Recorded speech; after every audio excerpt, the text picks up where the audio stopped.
राज्य के सरकारी विभागों में राज्य कर्मियों को अपने पद के अनुसार उसे 7वें वेतन आयोग के तहत मूल वेतन के साथ ग्रेड पे दिया जा रहा है और लेवल भी निर्धारित है, जबकि बीपीएससी टीआर1, बीपीएससी पीआर2, बीपीएससी टीआर3 द्वारा चयनित अध्यापक एवं सक्षमता पास विशिष्ट शिक्षकों को का ना ही ग्रेड पे निर्धारित किया गया है और ना ही लेवल तय किया गया है।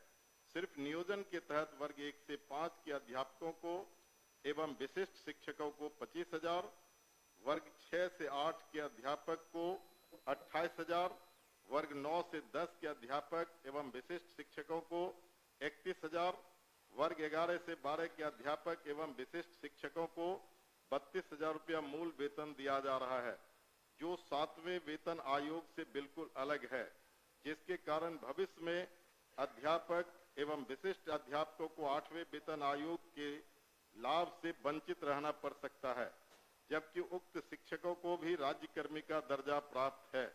अतः उक्त शिक्षकों के हित में पद के अनुसार शिक्षकों को ग्रेड पे तथा लेवल निर्धारित करने हेतु हम सदन के माध्यम से सरकार का ध्यान आकृष्ट कराते हैं। माननीय मंत्री शिक्षा विभाग। अध्यक्ष महोदय, वस्तु स्थिति यह है कि पंचायती राज संस्थाओं एवं नगर निकाय संस्थाओं द्वारा नियुक्त शिक्षकों को समान कार्य के बदले समान वेतन देने से संबंधित माननीय सर्वोच्च न्यायालय में दायर SLP C संख्या 20/2018 बिहार सरकार एवं अन्य बनाम बिहार माध्यमिक शिक्षक संघर्ष समिति एवं अन्य के साथ दिनांक 10/5/2019 को पारित आदेश, जिसमें माननीय उच्च न्यायालय के द्वारा समान कार्य के बदले समान वेतन देने हेतु पारित आदेश को निरस्त कर दिया गया है। राज्य सरकार पंचायती राज संस्थाओं एवं नगर निकाय संस्थाओं द्वारा नियुक्त शिक्षकों को बेहतर वेतन एवं सेवा शर्त हेतुकृत संकल्पित रही है। राज्य सरकार ने सहानुभूतिपूर्वक इन शिक्षकों को 1/9/2020 से EPF योजना, जिसमें राज्य सरकार के द्वारा लगभग 5% अंशदान दिया गया है, से आच्छादित करते हुए दिनांक 1/4/2021 से 15% का वेतन वृद्धि किया गया।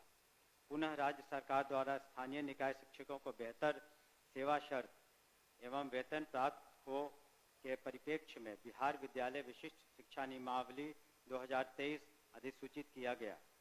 नए शिक्षकों के नियुक्ति हेतु बिहार राज्य विद्यालय अध्यापक नियुक्ति, स्थानांतरण, अनुशासनिक कार्रवाई एवं सेवा शर्त नियमावली 2023 अधिसूचित किया गया। सरकार द्वारा इन दोनों नियमावली से नया पद सृजित किया गया।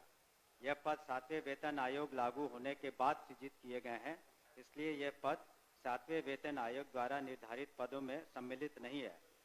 सरकार द्वारा सरकार के अन्य बहुत सारे पद सृजित किए जाते हैं जो 7वें वेतन आयोग में सम्मिलित नहीं होते हैं। इन दोनों नियमावली के तहत वर्ग 1 से 5 के शिक्षकों को 25,000, वर्ग 6 से 8 के शिक्षकों को 28,000, वर्ग 9 से 10 के शिक्षकों को 31,000 एवं वर्ग 11 से 12 के शिक्षकों को 25,000 प्रारंभिक वेतन निर्धारित करते हुए पे मैट्रिक्स का निर्धारण किया गया। उक्त नियमावली के तहत शिक्षकों को बेहतर प्रोन्नति का लाभ दिया गया। अगले संभावित जो वेतन आयोग 8वां वेतन आयोग में ये शिक्षा विभाग द्वारा इन विद्यालय अध्यापकों एवं विशिष्ट शिक्षकों के वेतन मान को उचित स्तर पर निर्धारित करने हेतु वित्त विभाग को अनुशंसित किया जाएगा। महोदय, मैं पूरे वक्तव्य को मैं सुना। सरकार बीपीएससी का एग्जामिनेशन लेकर के सरकार ने घोषणा किया कि वो राज्यकर्मी होंगे।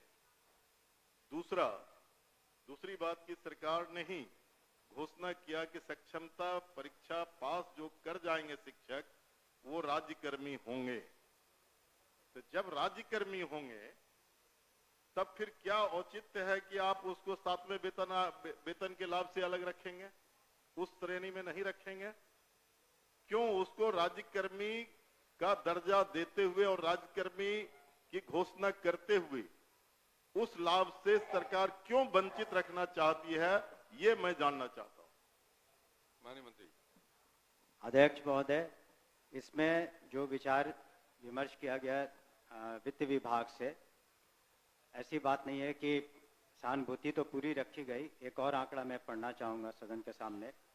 वर्ष 2003 में जो नियुक्त प्रशिक्षित शिक्षा मित्र थे, प्रारंभ में उनका नियत वेतन प्रति माह था 1500, जो वर्तमान सकल वेतन प्रति माह हो गया 31,340। वर्ष 2006 में नियुक्त पंचायत प्रखंड नगर शिक्षक थे 5000, उनका वर्तमान सकल वेतन प्रति माह हो गया 29,410। वर्ष 2010 में नियुक्त पंचायत प्रखंड नगर शिक्षक 7000 था वेतनमान, तो उनका हो गया आज के दिन में 29,410। वर्ष 2013 में नियुक्त पंचायत प्रखंड नगर शिक्षक 10,000 थे, उनका आज के दिन में 29,410 सकल वेतन प्रति माह हुआ। ये वित्त विभाग की सोच थी कि इनका 7वें वेतन आयोग से आच्छादित नहीं होंगे और इनके लिए अलग से उन्होंने एक पे मैट्रिक्स बनाई। लेकिन साथ ही हमने ये भी कहा कि भविष्य में जब 8th पे कमीशन लागू होगा तो उसमें फिटमेंट कमेटी बैठती है और फिटमेंट कमेटी जिस श्रेणी में ये फिट करेंगे उसमें उनको आच्छादित करेंगे।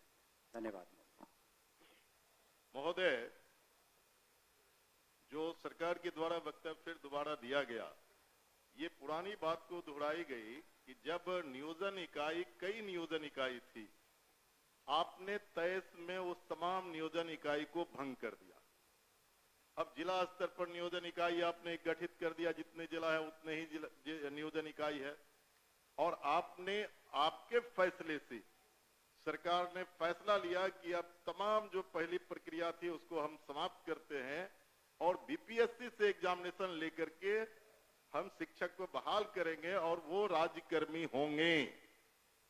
दूसरा, कि सरकार से हम लोग बात कर रहे थे कि जो पुराने तरीके से पंचायत से, प्रखंड से, जिला परिषद से जिन शिक्षकों को नियोजित किया गया उनको आप सरकारी कर्मी घोषित कीजिए। सरकार ने एक फैसला लिया, सक्षमता परीक्षा जो पास करेगा वो सरकारी कर्मी होंगे। तो सवाल उठता है कि सरकारी कर्मी वो सिर्फ स्कूल में नहीं पढ़ाते हैं, उनसे आप चुनाव में बूथ पर भेजते हैं, उनसे आप जो है सो बीएलओ बनाते हैं, उनको कई तरह का सवाल करते हैं। जब वो सरकारी कर्मी आपने घोषित किया है तब सरकारी कर्मी के बराबर उसके समकक्ष 7वां वेतन क्यों नहीं देना चाहती है, ये हम जानना चाहते हैं। तो नहीं, उनका कहना है कि वो पुराना जो बताया 4000 था, 2000 था, 3000 था। दूसरी बार खड़े होकर बोले तो नहीं सर अध्यक्ष महोदय, जब ये पूरा मामला वित्त विभाग में गया, वित्त विभाग इसमें सारी निर्णय लेता है। पे मैट्रिक्स उन्होंने नया किया और कहा कि ये 7वें वेतन आयोग से आच्छादित नहीं होंगे। और दूसरी बात ये भी है, हम इस बात को स्वीकार कर रहे हैं कि भविष्य में जब 8th पे कमीशन का इन्होंने बात उठाई है, तो जब भी पे कमीशन केंद्र सरकार के द्वारा जब वो लागू होता है तो यहाँ बिहार में भी फिटमेंट कमेटी बैठती है और फिटमेंट कमेटी के अनुसार उस वक्त इसमें जिसमें करेंगे हम लोग अनुशंसा करेंगे। लेकिन अंतोगत्वा इन सभी मामलों में वित्त विभाग अपने वित्तीय प्रबंधन के तहत ही अंतिम फैसला देता है, जिसको सभी को स्वीकार करना पड़ता है। धन्यवाद। हो गया आपका। नहीं सर ठीक है, वो लोग पूछेंगे, लेकिन मेरा आखिरी सबमिशन है सर, सप्लीमेंट्री मेरा ये है कि वित्त विभाग से सारी प्रक्रिया को पूरा करते हुए तब आपने बीपीएससी का एग्जामिनेशन लिया और तब आपने राज्यकर्मी का दर्जा दिया। तो साथ में वहीं घूम फिर के आ रहे हैं आप। साथ में वेतन का आप लाभ उसे क्यों नहीं देना चाहते, ये सरकार एक लास्ट करते हैं सर। एक ही बात तो बोल रहे, बोलिए अध्यक्ष।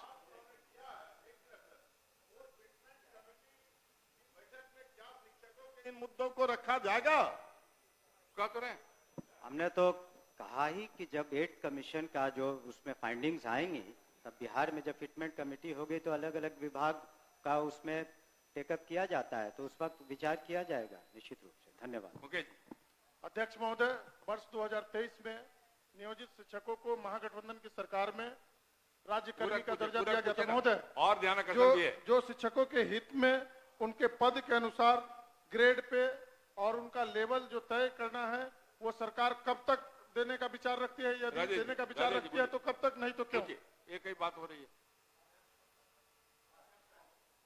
आपके माध्यम से मैं शॉर्ट में दो पूरक पूछना चाहता हूं। क्या सरकार को ग्रेड पे निर्धारण करने में आर्थिक बोझ आ रही है? और यदि ये आर्थिक बोझ आ रही है तो सरकार बतावे कि कितने की आर्थिक बोझ आ रही है, तब जो है वो इनको करने में क्या कठिनाई आ रही है आर्थिक बोझ आने में? ये मेरा सवाल है। बैठिए, और कोई पूछने वाले नहीं ना है? चलिए आप बताइए। महोदय, ये तो जब ऐसे मामले वित्त विभाग में जाते हैं तो नीति निर्धारण और सारी समीक्षा वित्त विभाग करती है, तो वित्त विभाग का निर्णय सभी को मान्य होता है और इस पर क्या आंतरिक जो वित्तीय बोझ रहेगा सभी चीज़ों का कैलकुलेशन उन्होंने किया होगा, तभी इस तरह का उन्होंने इस निर्णय पर पहुंचे जिसके बारे में हमने सदन को अवगत किया है। अध्यक्ष माननीय महोदय, सर, श्री अध्यक्ष विद्यासागर महोदय, केसरी, अध्यक्ष आपकी महोदय, सूचना को पढ़े। अध्यक्ष बैठी हो गया नहीं? अरे एक 3 बार जवाब दिए, 3 बार वही सवाल खड़ा किया जो आप पढ़िए अभी केसरी जी।